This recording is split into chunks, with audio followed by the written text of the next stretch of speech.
It's a beautiful morning on the Memorial Weekend, and the cows don't want to have a barbecue, but they do want to have a new paddock.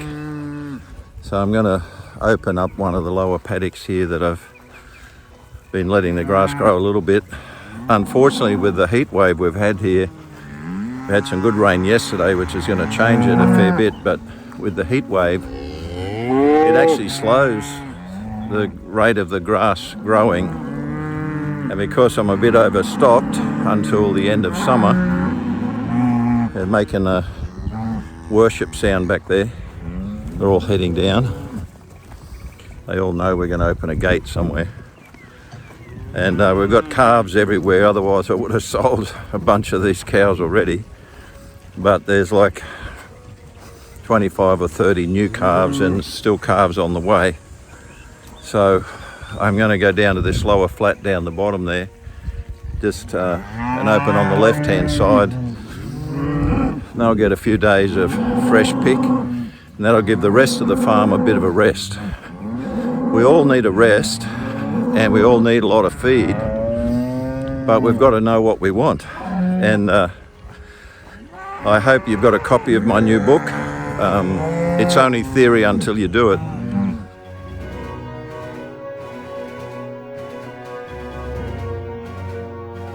I thought I knew a lot about farming until I actually had my own farm again. It was different being with my dad and being with my brothers and being a part of everything that's happening.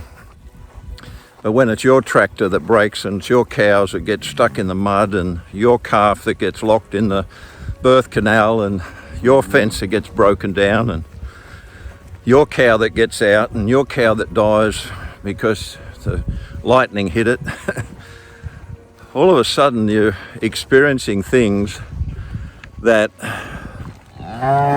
when you were just part of the congregation, so to speak, it all happened and it all got done, but you weren't as responsible.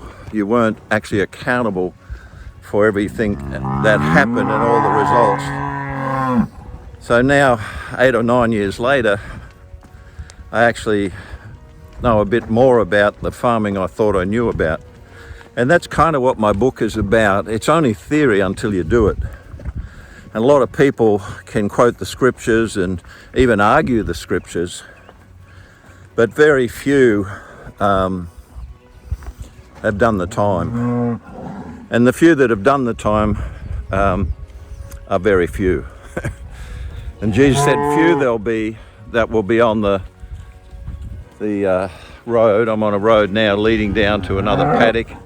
And at the bottom down here, there's a creek. G'day, Betsy. And yeah. And they know where the water is. They know where the pond is. They know they wouldn't have followed me so quick if they didn't. Ooh, don't turn around so quick on me there, girls. They wouldn't have followed me so quick if they didn't know they needed something else. And so that you've got to get to a point where you know what it is that you need. So there's always a door. Jesus said he's the door or the gate that leads to life. And g'day, Betsy. This is the oldest cow on the property. We got babies everywhere. And we're often the doorkeeper of what lets them into the fro. The cow only has one row of teeth, and they use their bottom row of teeth and their gums and mainly their tongue to get the grass off. So when the grass gets really short, it's hard for them to get a good feed, and that doesn't keep their condition on. So I'm sort of fighting the battle here of getting grass growing long enough to where they actually get it down into their four stomachs, to where it all turns into the animal. Nothing like a barbed wire fence, except when you've got to get through it. But these have lost a bit of tension, so it's not so bad. Needs a bit of maintenance. All right, round you go. Go round and find the door. There's always a stubborn one. Come on, go back.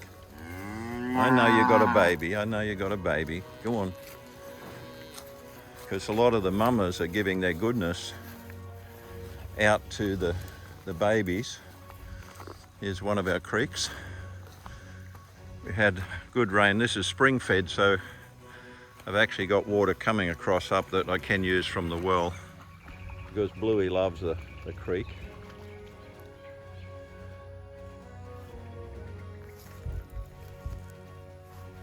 It gets a bit deeper up there, of course. Come on, I know you got a baby. Go on, up you go. Behind. Perch him up. That's enough. Perch him up. Come behind. Come back, come back, come back, Blue. The calves have gone past it. They'll come back. Good dog, come here. Blue's a little bit spoilt. She's learnt to pleasure. She likes the air conditioning, she likes travelling with us, she likes sitting up on the bikes and the trucks, and that's not the way I would have raised a real working dog. At least that my dad wouldn't have let me do that. And I think a lot of times we've caused our ones that we should be discipling and training to just be more conscious of pleasure rather than discipline and obedience. First thing God said when Adam and Eve were in the garden was, and they fell and they needed to sort their life out, was to get to work. And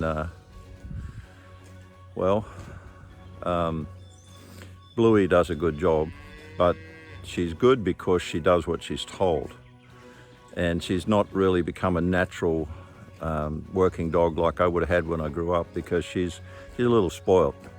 And a lot of our people are spoiled. They might not realise that, they might not like me saying that, but a lot of people, the seeker-sensitive movement made people more conscious of themselves than consciousness of God, and to me that's just where it fails.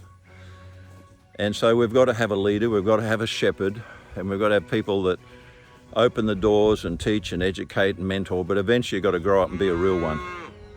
Again, coming back to the purpose of my book, is that I didn't learn a lot of things from the mentors. I saw it at a distance, and very few taught me, very few showed me how to do it.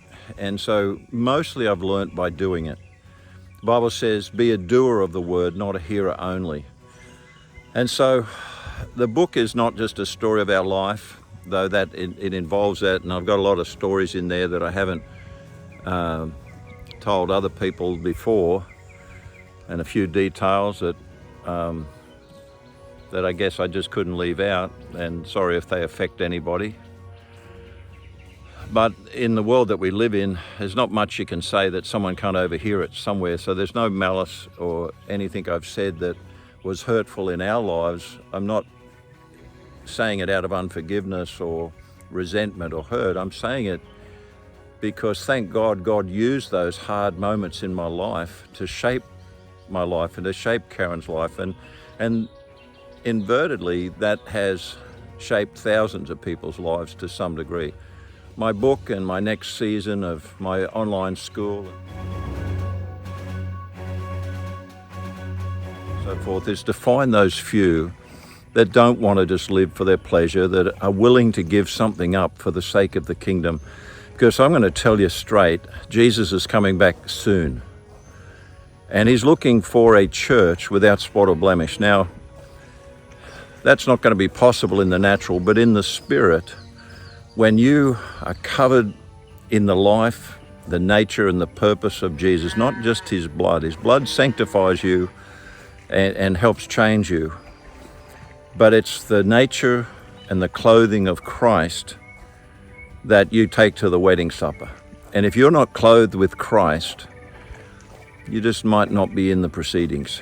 And I'm not saying you won't get to heaven, but heaven is a place, it's a big place. I taught on it recently. And it's a place where God purposed those that love him and are devoted to him. And everyone that's not devoted, he doesn't throw them away, but there's a lot he will. And he said very strongly and very astutely, not everyone that calls me Lord, Lord will enter the kingdom of heaven. And I just took to the butcher shop a beautiful black heifer that was never a mother. She never bore fruit. She was here for 4 years. She's from Betsy, that big old cow. And they're beautiful, big bone, big animals. But she didn't produce anything.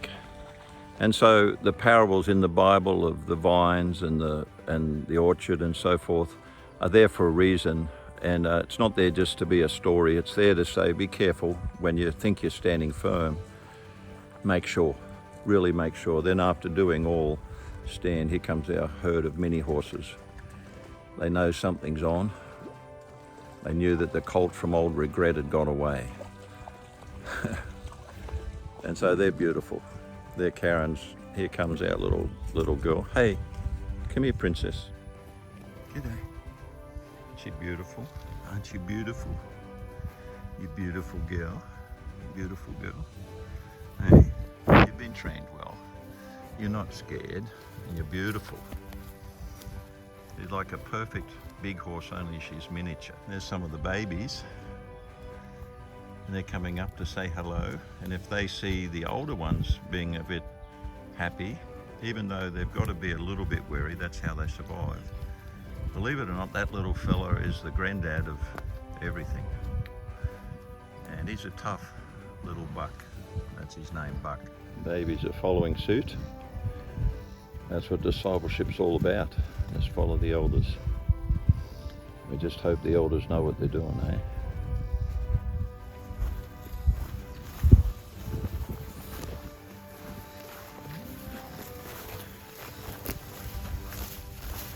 Everyone likes a fresh pick. And they all know when the door's open to something new. Anyway, that's why I'm mentioning my book, because it's that fresh pasture for anyone that's hungry, whether it's a novice or a minister. I believe there are experiences in there that I know now, because I'm old enough to know, I guess, that they'll help anyone. And it'll be a great story book for a young Christian that'll catch a few gems. And even the mature person is going to get some really good things, and they'll hear things that a younger person won't. But I really want to spend my last years helping people do it. It's only theory until you do it.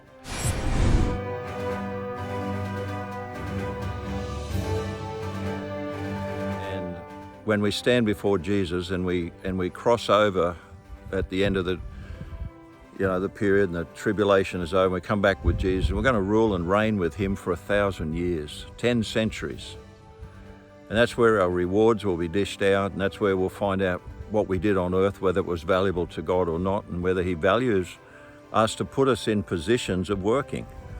As I said earlier, God's method is working. He's got a business, he's working, and he wants his kids to be in the business. And so when you're just caught up in pleasure, you're caught up in your own needs, as real and as genuine as they are, you can miss the point of why Jesus died on that cross for you and for God. And that's really what it comes to. Why did God want to do all this? When you figure that out, I got this little beauty just looking at me back here, and I got the old bull sneaking up on the outside there. He's always a bit slower. I mean, he does a lot of work. All those girls out there are his business. And we need to be about the Father's business. So get a copy of the book. It's on Amazon. I've got the links on my page, on my, I don't even know I've got it on the web page yet, but it will be. And it's on my Facebook, and you just hit that link and it'll take you straight to Amazon. You can get it on Kindle. If you're a Kindle Unlimited member, you can read it for free and download it for free. If you just buy it as an ebook, it's $9.99. They have kind of set that price, and I believe it's worth getting a copy of the book. I'm going to personalize it for people if they want it at some point. I'm not really into that, but people would like me to do that, and I'll do it. But I want you to get the hard copy. Number one, you can read it, you can underline it, you can go back over it, you can put yellow markers on it, and treat it like a textbook maybe for some of you keen ones. And and then you can give copies away, which a lot of you are already doing. So God bless you. All the proceeds, of course, go into the kingdom, and I'm always doing something that's helping someone's life. God bless you. Thanks for joining Tales from the Ranch.